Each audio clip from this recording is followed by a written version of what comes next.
Sir इस तरीके से ना झुकाओ सारी दुनिया के सामने ही, मेरी आप सबसे अपील है हाथ जोड़ के।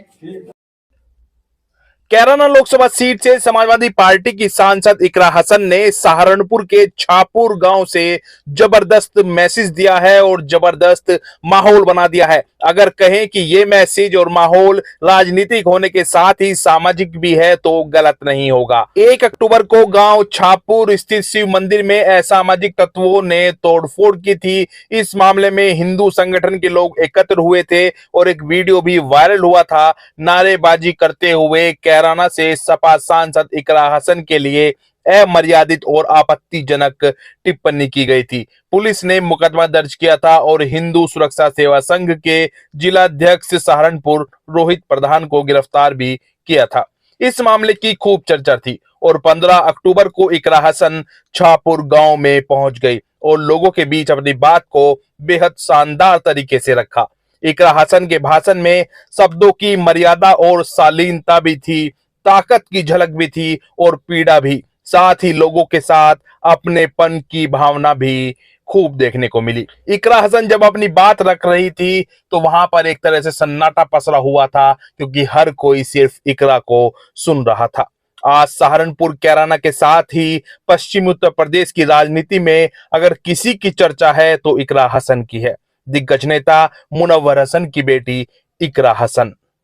मेरी माए बहनें, आप सभी को नमस्कार। आज बहुत ही भारी मन के साथ मैं आपके बीच में आई हूँ और एक घटना ऐसी घटी गांव में जिससे सब बहुत दुखी है, सब बहुत परेशान है। मंदिर का इस तरीके से मंदिर को खंडित करना, किसी भी आस्था की जगह को खंडित करना, ये कहीं भी बर्दाश्त के काबिल नहीं है और इसकी जितने कड़े शब्दों में वो हम निंदा करते हैं। और जो भी कोई इसका मुजरिम है, जो चले गए, ना उनका कोई हिमायती है, ना कभी किसी ने उनकी हिमायत में फोन किया, और भी कोई अगर आपको इसमें लगते हैं तो उनको भी कड़ी से कड़ी सजा मिलनी चाहिए।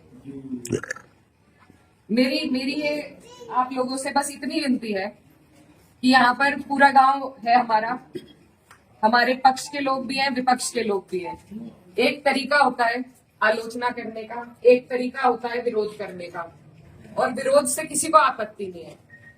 लेकिन जो जिस तरीके की भाषा का उपयोग किया गया, जो चीजें कही गई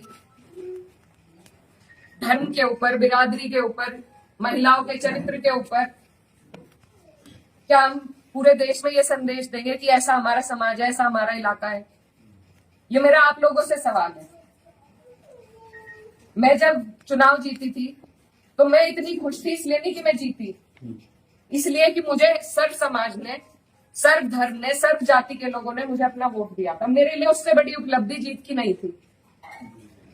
और हर जगह आप देखेंगे, अगर मैंने कई कई बार ये बात कही कि मेरे लिए सबसे बड़ी उपलब्धि यह है कि मुझे सबने वोट दिया, सबने अपना आशीर्वाद दिया, अपनी बेटी माना, अपनी बहन माना, और आप सभी मेरी हिम्मत हो।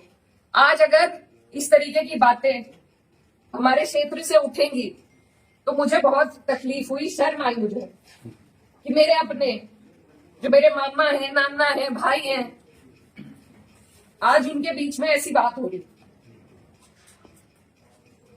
और ये सिर्फ मुझे गाली नहीं है, मेरे इलाके की, मेरे समाज की, मेरे इस इलाके की जितनी भी बेटियां हैं, जो मुझे ये आके कहती थी कि दीदी हम भी आपकी तरह आगे बढ़ेंगे, हम भी आगे निकलेंगे, उन सब के कदम इससे डगमगाएंगे। और मुझे ये बात बर्दाश्त नहीं। मेरे पे तरह तरह के सवाल उठाए जा रहे हैं। मैंने कभी धर्म की राजनीति नहीं करी, कभी जात बिरादरी की भी नहीं राजनीति करी। मेरे लिए सब मेरे अपने हैं। जहां जिसे मेरी जिस वक्त समस्या होगी, जिस वक्त मेरी जरूरत होगी, मैं वहां पहुंचूंगी। मेरा परिवार बहुत सालों से, लंबे अरसे से राजनीति में है, आप लोगों के आशीर्वाद से। और हमारे वहां पर बाबूजी हुकुम सिंह जी का परिवार और हमारा परिवार लगातार राजनीति में रहा। कभी वो जीते, कभी हम जीते। लेकिन मैं आज उन्हें नमन करते हुए आपको ये बताना चाहती हूँ, कभी ऐसा नहीं हुआ कि किसी ने किसी पर व्यक्तिगत टिप्पणी करी हो, किसी ने किसी को इस तरीके की ओछी बातें कही हो। तो वो एक राजनीति का स्तर था। और आज जो राजनीति का स्तर हम लेके आ रहे हैं, मेरी काम हो सकता है लोगों को पसंद ना हो, बिल्कुल 5 साल बाद मुझे आपके बीच में आना है। मैं किसी आपकी कसौटी पे खरी नहीं उतरी। मैं वोट मांगने की भी हकदार हूं और आपको देना भी नहीं चाहिए। लेकिन अगर कोई आपके इलाके से कोई लड़की अगर हौसला कर रही है, आगे बढ़ रही है, तो क्या उसे गालियां मिलनी चाहिए? क्या मैं आपके समाज की बेटी नहीं हूं? ऐसी ऐसी बातें रोज देख देख कर कि इन्होंने तो धर्म बदल लिया था,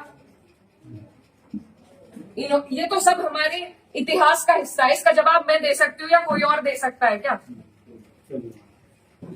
मुझे किसी ने कहा कि अपने पिता की तरह कभी कभी खनक आती है आवाज में, तो मैं वो बात बदल नहीं सकती। मेरे खून में शामिल है, बिरादरी भी खून में शामिल है। निकाल लो, आप निकाल लो मेरा खून। लेकिन इस तरीके से ना तुम मेरे समाज का ना मेरा सर इस तरीके से ना झुकाओ सारी दुनिया के सामने ही। मेरी आप सबसे अपील है हाथ जोड़ के। मैंने कभी नहीं कहा, कभी नहीं करी मैंने धर्म की राजनीति, ना मैं करूंगी। बहुत आसान है अगर मैं सिर्फ मुसलमानों की बात करूं, बहुत आसान है, मुझे कहीं भी नहीं जाना। हिंदू मुस्लिम सब करने बहुत आसान है, लेकिन मैं करना नहीं चाहती। आप सब मेरे अपने हो और मैं करूंगी भी नहीं। कोई कितना ही धकियाए, ये मेरी कसौटी है और पूरे 4-5 साल जो भी मेरा टाइम बचा उस पर मैं खरी उतरूंगी। मैं कभी भी इन लोगों से दब के उस रास्ते पे नहीं चलूंगी जहां ये मुझे चलाना चाह रहे हैं। मेरे इलाके ने जो हम सबका सर ऊंचा करा, दिल्ली की मीडिया तक ने इस पर रिपोर्ट बनाई कि वहां से ऐसा उदाहरण पेश हुआ है कैराना से। ये उस उदाहरण को तोड़ने की और सिर्फ अपने लालच की राजनीति में जो लोग इस तरीके से समाज को तोड़ रहे हैं, तो वो पहले मेरे पत्थर मारे, मुझे गाली दे, मैं सबसे आगे रहूंगी, लेकिन मैं इस काम से हटूंगी नहीं। आप सब मेरे अपने हो, मैं किसी को नहीं छोड़ूंगी। और ये जो लोग हैं, जो बात अभी मामा जी ने कही कि ये जो लोग हैं जिनको आजकल महापुरुष की उपाधि दी जा रही है, महापुरुष अगर कोई है तो बाबू हुक्म सिंह जैसे लोग हैं। ये नहीं है जो समाज को तोड़ रहे हैं, जो हिंदू मुस्लिम का विवाद पैदा कर रहे हैं।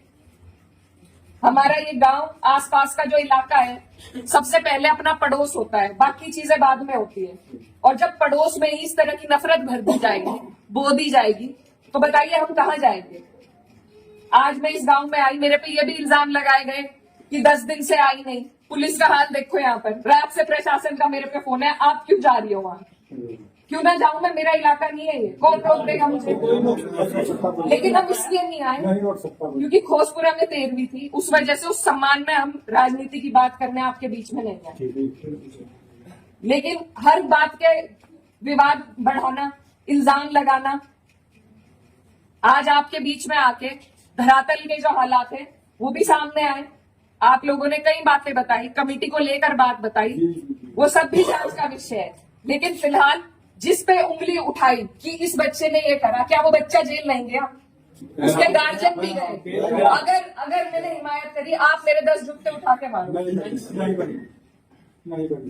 उसी दिन वो लोग जेल गए, उनके गार्जियन जेल गए। और अगर और भी कोई होता, कोई भी हो, मुस्लिम हो, मेरे परिवार का हो, मेरा सगा हो, कोई ऐसी हरकत करेगा तो उसे सजा मिलनी चाहिए और कड़ी से कड़ी सजा मिलनी चाहिए। ये प्रशासन आपके बीच में है, आप इनसे पूछ सकते हो। अगर मैंने हिमायत में किसी से भी फोन कर रहा हो कि नहीं उन्हें छोड़ दो, वो मुसलमान है, लेकिन मुझे इतना अफसोस हुआ